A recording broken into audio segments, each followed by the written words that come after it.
한국 경제가 일본을 따라간다는 이야기들을 많이 하죠. 첫 번째, 성장률이 추락하고 있다.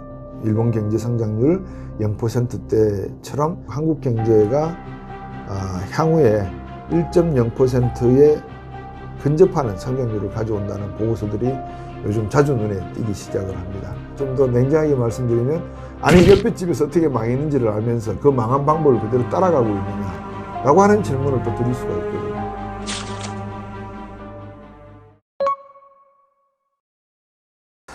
트럼프 취임이 100일하고 일주일이 지났으니까 어떤 정책적인 결과를 가져오기에는 이른 시간이기도 합니다, 사실은. 그렇지만 130개가 넘는 대통령 행정명령을 통해서 여러 가지 정책들을 쏟아냈죠.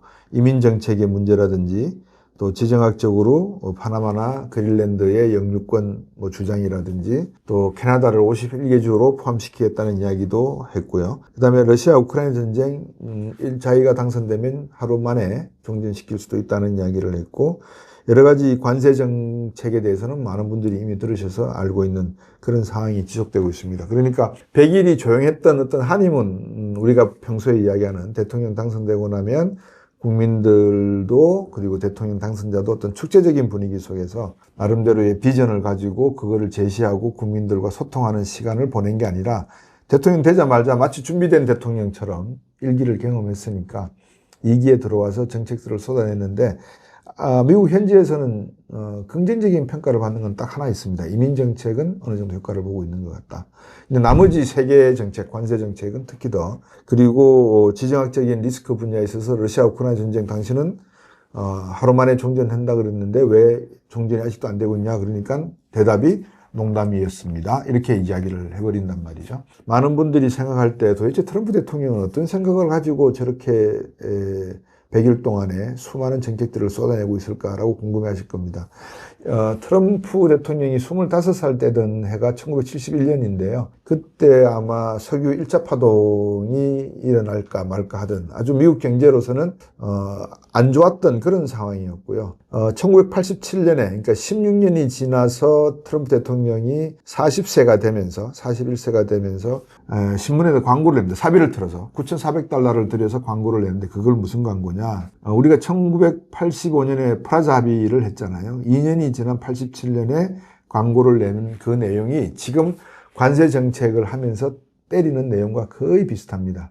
미국을 속여먹는 일본, 미국을 속여먹는 나라를 그대로 내버려 둘 것이냐. 상당히 국가주의적이고 애국적인 마인드로 광고를 냈고, 그래서 트럼프 대통령의 지금 머릿속에, 우리가 이제 스티브 미란의 보고서 이야기도 하고 저도 이야기를 했습니다만, 그런 이야기를 해서 관세 정책이 나갔고, 그 다음에 마라라고 협상을 통해서 환율 전쟁의 준비를 하고 있고, 이 모든 것이 미국을 위대하게, 미국 우선주의, 아메리카 퍼스트를 향해서 나가는 상징적인 미국 달러화의 위상의 지킴이 노릇을 하는 게 트럼프 대통령의 역할이었고, 자기 입장에서는 시진핑 주석이나 푸틴 대통령처럼 종신형이 아니라 이제 이번하고 나면은 미 헌법에 의해서 더 이상은 대통령 할 수 없으니까 이번에 뭔가를 해놔야 된다라고 강박관념이 있는 듯 하기도 하지만, 근데 그런 생각들은 갑작스럽게 툭 튀어나온 게 아니라 외국을 바라보는 시각에서 형성이 된 자아가 지금의 트럼프 대통령의 모습과 일맥상통하고 계속 일관되게 유지되고 있는 듯하다. 그래서 이번에 카타르를 방문하고 사우디를 방문하면서 사우디와는 전략적 동맹 협상을 맺었죠. 카타르에서는 5천억짜리 이 보잉 747을 선물 받았죠. 대통령 1호기로 쓴다 그랬죠. 그리고 이번에 사우디아라비아에 가서 자기의 장남과 그리고 사이가 하고 있는 암호화폐, 스테이블 코인 관련된 암호화폐의 투자를 받기로 약속을 받았죠. 미국에 대한 내용은 없습니다. 중동 지역의 평화에 대한 내용은 방금 말씀드렸다시피 미국과 사우디 간의 전략적 동맹 관계를 맺었다는 것 외에는 소위 말해서 이스라엘과 이란의 핵 문제의 어떤 해결, 또는 시리아를 어떻게 하겠다는 나름대로의 구상, 이런 거는 나오지 않은 걸 봐서는 미국을 위대하게라고 이야기했지만 트럼프가를 위대하게라고 하는 모토로 바뀌고 있는 것이 아닌가라는 우려가 이거인 것 같다라는 말씀을 드리고 싶습니다. 미중 간의 관계는 지금 우리가 스위스 제네바에서 미중 무역 협상에 대한 타결을 봐서 145%, 125%가 이제 30%대로 내려왔고 다시 10%대 대미 관세가 부여되는 걸로 합의를 봐서 주가도 크게 반등하고 했지만 미국 조야의 반응은 더 지켜봐야 된다라는 겁니다. 근데 여기서 중요한 거는 지금 나타난 결과가 아니고 과연 이번 협상에서 누가 진정한 우세를 잡았을까? 그러니까 모멘텀은 누구에게 넘어갔을까? 시진핑 주석에게 넘어갔을까? 트럼프 대통령에게 넘어갔을까? 이제 이 문제일 것 같아요. 답부터 그냥 말씀을 드리면 회담 장소가 스위스 제네바입니다. 미국도 아니었고요. 그래서 스위스 제네바에서 했다는 것은 미국의 요구 조건과 중국의 요구 조건이 제3국에서 이루어졌다라고 하는 것은 논의가 그만큼 누가 헤게모니를 잡았다라고 이야기할 수 없는 상황이었을 것이다. 그런데 그렇게 가기 전까지는 한 가지 중요한 사실이 뭐냐 그러면 선결 요건이 하나가 있었습니다. 그게 뭐냐면 중국이 시장을 개방을 하고 그러니까 앞으로 미국이 더 투자할 수 있게끔 투자할 수 있는 금융권이나 서비스 산업의 투자, 산업구조 전환을 하겠다. 이런 발표를 이번 회담 전에 중국 정부가 했습니다.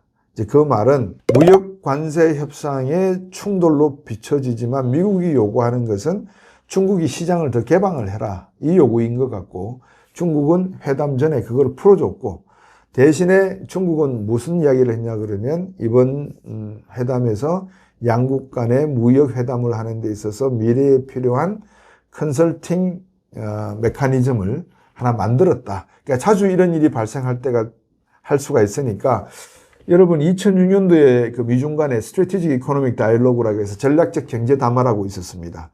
미국과 중국의 부처 장관들이 만나서 미중 간의 어떤 경제 이슈에 대해서 논의를 하고 하던 건데 그게 이제 끊어졌거든요. 서프라임 위기 때도 그렇고 그다음에 팬데믹으로 인해서 이제 끊어졌습니다. 그거를 다시 부활했다고 보시면 부활하자라고 이야기했다. 중국 쪽에서 보시면 될 것 같고요. 본격적인 미중 간의 대화는 이제부터 시작이 될 건데 그런 의미에서 놓고 보면 시진핑 주석은 시간 싸움에서는 틀림없이 미국 트럼프 대통령보다 앞서 있다라는 이야기가 되는 것 같아요. 다시 말씀드리면 명분은 중국이 잡았고 실리의 일부분은 그 명분을 살려주기 위해서 미국이 어느 정도 잡은 것 같다. 그렇지만 이게 결과적으로 끝이 났느냐? 이제 시작이다. 라는 생각입니다. 이제 앞으로 중국이 얼마나 더 많은 시장을 개방할 것이며 미국의 투자를 어느 정도까지 유치할 것인가는 협상이 더 나가야 될 것 같고요.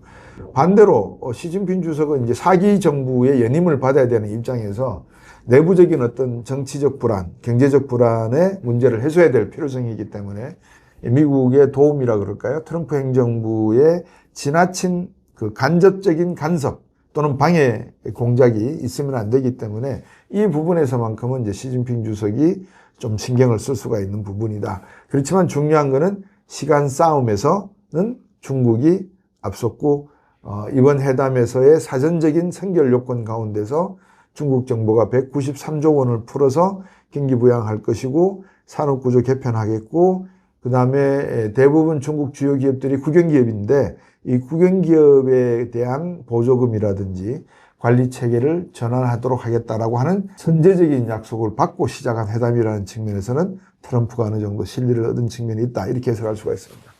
이제 러시아 우크라이나 전쟁인데요. 뉴스에서도 나왔지만 핀란드 쪽에 군대를 집결하고 있다는 이런 뉴스가 나오는 걸 봐서는 푸틴 대통령이 생각하는 러시아의 모습. 러시아는 사실 13세기부터 쭉 보시면 몽골의 침입부터 시작해서 나폴레옹 전쟁 때 나폴레옹이 모스크바를 함락하려고 그랬잖아요.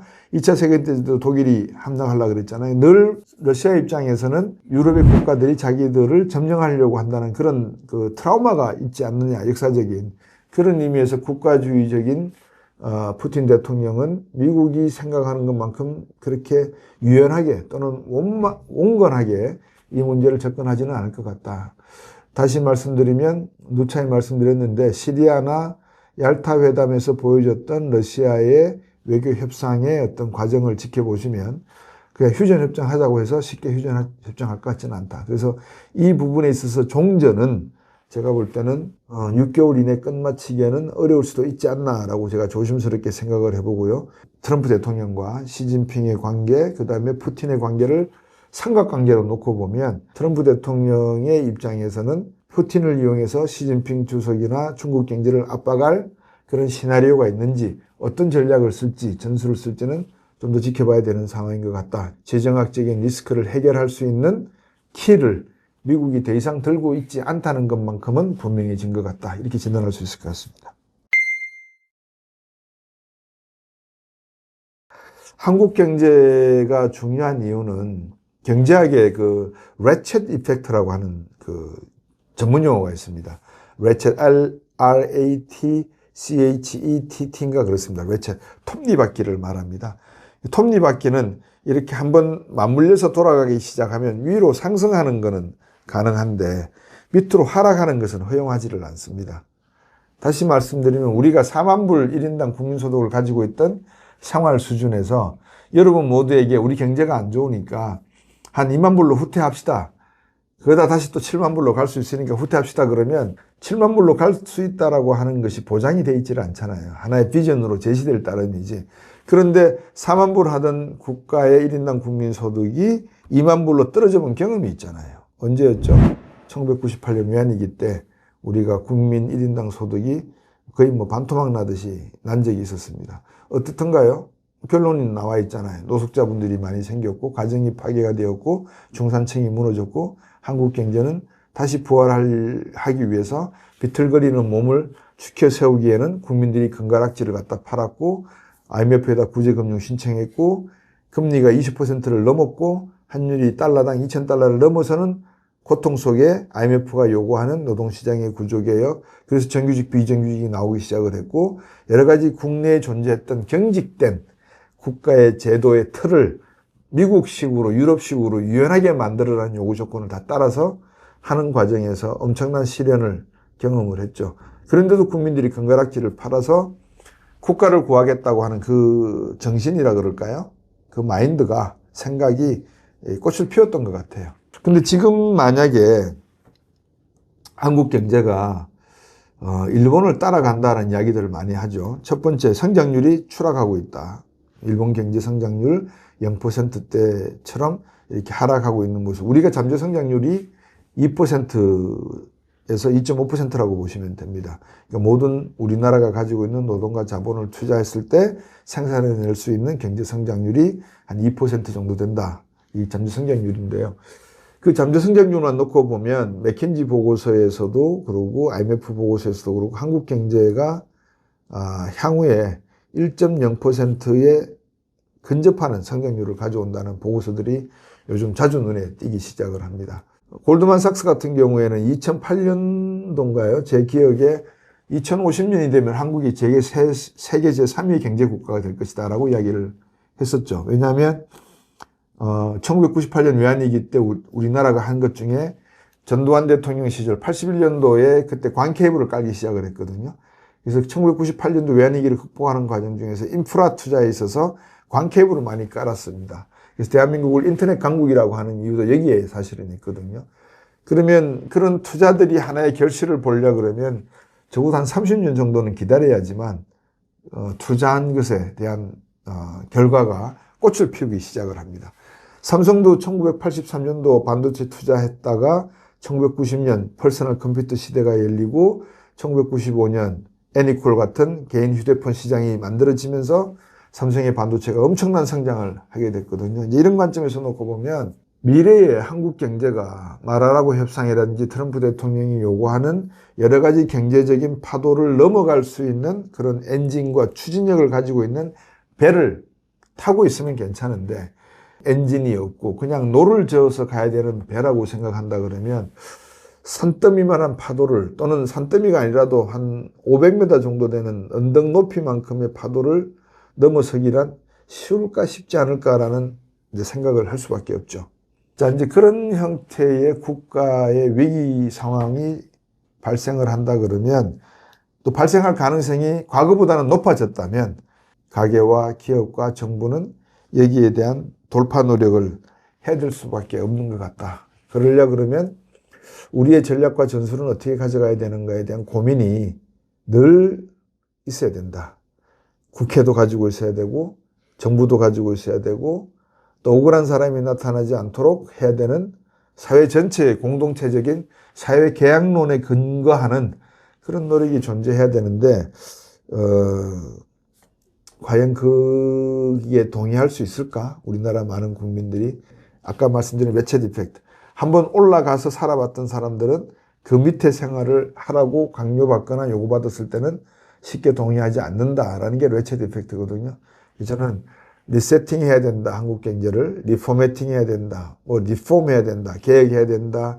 리포매팅 해야 된다. 리셋 해야 된다. 라는 말씀들을 하시는데 문제는 그거를 리폼하고 리셋하는 사람이 국민들로부터의 신뢰를 받고 있느냐?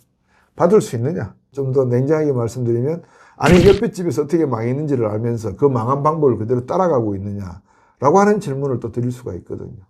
당초에 1.7, 1.8을 이야기하던 기관이 1%포인트 가깝게 경제 성장률을 깎아내렸다?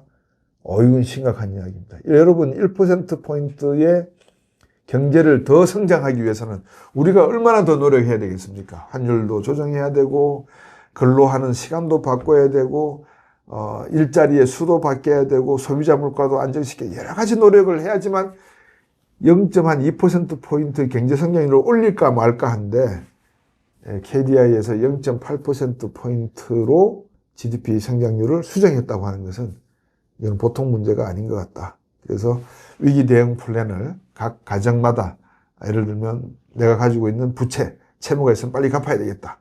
디레버리징 하셔야 되고 내가 건물을 뭐 두세 개를 가지고 있으면 하나는 정리해서 현금을 확보해야 되겠다. 나름대로의 그런 고민을 하실 필요성이 있다라고 지금 우리나라 경제 성장률 전망치 그리고 잠재 성장률 전망치가 나오고 있다. 그렇게 해석될 수 있다. 말씀을 드리고 싶습니다.